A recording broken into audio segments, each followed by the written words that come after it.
Oke, hari ini Bun lagi bongkar-bongkar, jadi kepikiran untuk bikin gear vlog terkait dengan menyimpan sesuatu. Jadi ya kita ini kan banyak instrumen-instrumen yang harganya nggak murah dan tapi ya nggak mahal-mahal banget sih. Cuma maksudnya kita juga kalau punya barang kan pasti kita harus jaga ya. Nah, salah satu yang harus dilakukan adalah menyimpan dengan baik gitu ya. Jadi kalau misalnya di beberapa tempat saya lihat ya udah gitarnya taruh di gitar aja, misalnya gini gitu ya. Ya kalau di rumah memang saya taruh begini aja biasanya, nggak ada ya biasanya gitu. Nah cuma memang kalau mau disimpan atau misalkan udah selesai, biasanya saya akan taruh di tempat penyimpanan yang baik. Nah poin pertama adalah sebenarnya saya biasanya pakai yang ini. Ini adalah gig bag. Gig bag ini kaku ya, dia cukup kaku, dia keras, gitu kan. Dan ini biasanya kenapa sebutnya gig bag karena kita akan bawa ini ke gig, ke tempat inian ya untuk main atau latihan gitu kan ya. Jadi kan kita naruhnya juga pas lagi ada di belakang backstage itu juga nggak ke senggol-senggol, nggak ke terantuk-antuk gitu ya. Tapi kalau untuk di rumah biasanya untuk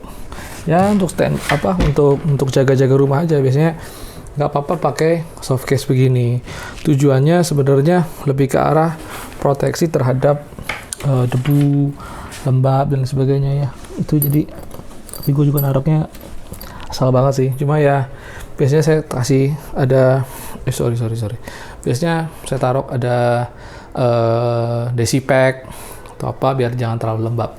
Jadi ada soft case, ada gig bag, tapi biasanya juga untuk gitar, untuk saxophone itu ada juga yang bentuknya hard shell begini. Jadi dia keras gitu ya. Kalau untuk gitar atau bass bahkan lebih kuat lagi. Cuma ya ini bagus juga. Tapi dia kenapa saya sih nggak begitu suka kalau kayak gini, walaupun untuk gitar atau bass ya, karena dia ini tidak fleksibel. Jadi misalnya saya mau kayak misalnya gig bag itu kan dia ada bisa taruh buku, bisa taruh iPad di sini bisa naruh tuner gitu kan, di situ bisa bawa kabel, buat taruh kabel. Jadi banyak hal yang bisa dipakai. Sedangkan kalau misalkan hard shell begini, kita mesti bawa lagi, modelannya mesti bawa tas lagi, mesti bawa keranjang-keranjangan lagi gitu kan ya. Dan juga padahal hard case begini jarang yang ada tali untuk digendong kayak gini. Jadi kalau misalnya untuk bass, untuk apa, saya tetap pakai yang itu ya. Nah, untuk beberapa ini juga untuk ini insert sih sama juga, jadi paddingnya banyak karena saya tahu bahwa untuk kamera itu juga penting banget, jangan sampai ke tabrakan lah ya gitu. Nah itu contoh gitar saya itu juga dikasih gig bag supaya juga emang kuat ya. Buat trompet juga gitu, ini beda-beda merek aja, beda-beda merek aja, semuanya konsepnya sama. Gig bag ini buat cornet. Nah tapi juga kan ada kualitasnya ya, beberapa kayak DBM sama DRCase itu bagus-bagus untuk itunya ya, harganya juga beda lah ya. Tapi ada juga misalkan yang case-nya ya susah juga dibilang soft case bukan, dibilang barang gig bag juga bukan gitu. Jadi cukup ada padding tapi ya nggak keras banget gitu, nggak keras banget. Kedua, kalaupun misalkan ada benturan dari luar ya lebih rentan lah gitu. Kadang bukan masalah benturan dari luar itu artinya adalah rusak, tapi biasanya kalau misalnya knopnya adalah yang kayak gini-gini ya kan, misalnya kesenggol gitu, bisa geser gitu. Nah biasanya sih untuk mengatasi ini saya foto dulu. Biasanya kalau misalkan settingnya udah enak ya saya foto gitu, baru ya pasti kesenggol-senggol lah gitu. Terus kayak misalnya ini juga ya kita lihat aja ya, Ini dibilang geekbag tapi ya meletot-meletot begini, dan ya pastinya ya ini ya kesenggol jatuh sih enggak ya, tapi yang jelas membantu. Tapi paling kerasa adalah tuningnya. Biasanya kalau geekbagnya nggak keras, nggak apa gitu ya, nggak kuat, biasanya tuningnya juga geser-geser gitu. Sedangkan kalau pakai yang keras begini, biasanya tuningnya benar-benar, jadi kayak lu latihan, lu tuning sampai ke venue, lu buka, benar-benar tuningnya masih sama gitu, nggak kegeser-geser gitu ya, benar-benar dead center gitu ya, gitu. Pasti ada karena instrumennya juga ya, tunernya juga ya, tapi maksudnya ya artinya kan nggak kena pukul gitu, nggak kena senggol. Untuk bagian tuning ini tidak kena apa-apa. Nah ini yang paling penting sih, karena dulu saya pernah main, itu udah puluhan tahun lah, udah lama lah. Pas nyampe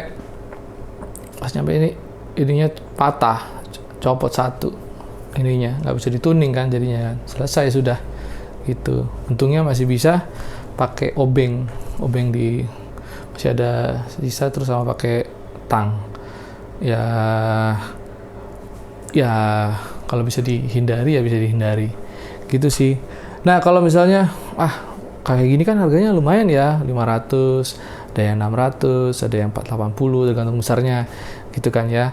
Nah tapi misalnya saya nggak mau saya udah punya showcase atau kayak gini-gini, sayang banget gitu belinya kecil gitu. Kalau gitar oke lah gitu kan, ya bisa jadi ada ide kayak saya.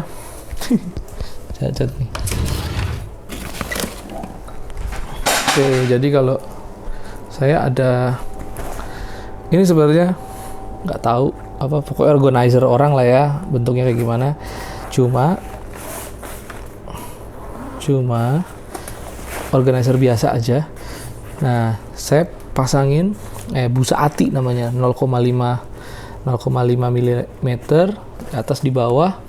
Di sini ini jadi ini keras, bahkan lebih keras daripada ini gitu. Jadi ini begitu ditutup ya, anggapnya ditutup, ini tuh itu benar-benar keras ya. Jadi busa atinya cuma berapa? 20.000 apa semeter gitu, gede banget gitu kan. Jadi ya bisa untuk beberapa inian. Jadi ya versi murahnya lah, gimana caranya supaya perangkat kita itu nggak rusak gitu. Jadi poinnya ya mau berapapun harganya, gitar, bass, trompet, mikrofon dan lain sebagainya ya, kalau kita nggak melakukan nggak dijaga, nggak perawatan, ya semua kan rusak gitu. Dan mau ini kan barang murah, nggak apa-apa lah dikasih inian nggak usah terlalu mahal-mahal. Ya betul sih, tapi poinnya ketika barang itu rusak ya kita tidak bisa pakai gitu kan, atau mesti diperbaiki dulu. Dan selama kita nunggu itu apa yang terjadi gitu, apakah kita bisa main, bisa ya, dan lain sebagainya. Jadi ya the best scenario yang perlu dilakukan adalah, kalau saya bilang adalah, selagi kita punya barangnya bagus, working order pokoknya ya dijaga.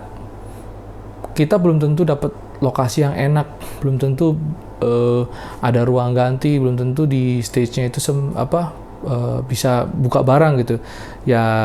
Nah, caranya ya kita mesti bisa sesimpel mungkin gitu, dan perangkat kita ya jangan sampai terantuk terus rusak gitu di situ.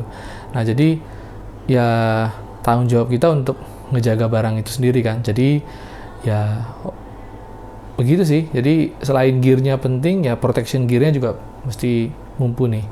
Itu aja dari saya untuk gear vlog kali ini. Thank you semua.